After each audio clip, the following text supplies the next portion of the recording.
L'état de détérioration de l'immeuble du centre de santé Christ-Roi saute aux yeux lorsqu'on circule dans les sous-bassements, notamment près de la buanderie. Des murs lézardés en sont le principal indice. La construction de l'immeuble de 5 étages remonte au début des années 30. On y retrouve maintenant des services de santé, dont une urgence et un centre d'hébergement longue durée. L'instabilité du sol dans ce secteur de Nicolet serait responsable du mouvement structurel. La direction régionale de la santé indique que les enjeux de structure ici ont toujours existé. Qu'à cela ne tienne, le temps semble maintenant être venu d'agir.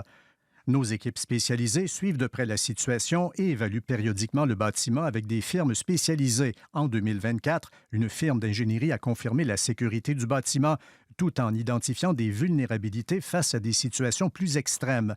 Le CIE indique que des travaux devront être réalisés d'ici 2029. On n'en connaît toutefois pas l'ampleur. Des études sont en cours avec une firme d'ingénierie afin de déterminer les solutions qui seront déployées. Une source qui préfère ne pas être identifiée indique que pas plus tard que mardi, des experts sont venus avec ce qu'on appelle un radar pénétrant examiner la dalle du bâtiment et auraient noté des variations au niveau de la portance du sol.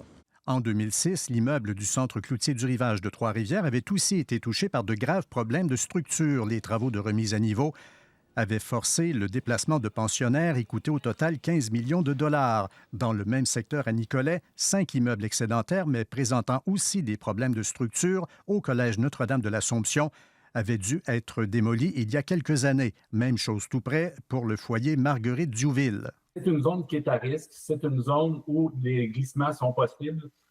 Nos cartes répertorient effectivement à plusieurs endroits, pas nécessairement à l'hôpital comme tel. Là, le terrain de l'hôpital n'est pas en zone rouge, mais on en a un peu partout alentour. La direction de la santé répète 2 fois plutôt qu'une qu'il n'y a pas, dans l'immédiat du moins, d'enjeu de sécurité. Et dans ce secteur, on ne prend plus de chance, quoi qu'il en coûte.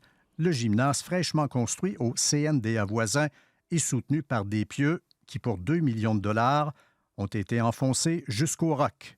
Ici Louis Cloutier, Radio-Canada, Nicolet.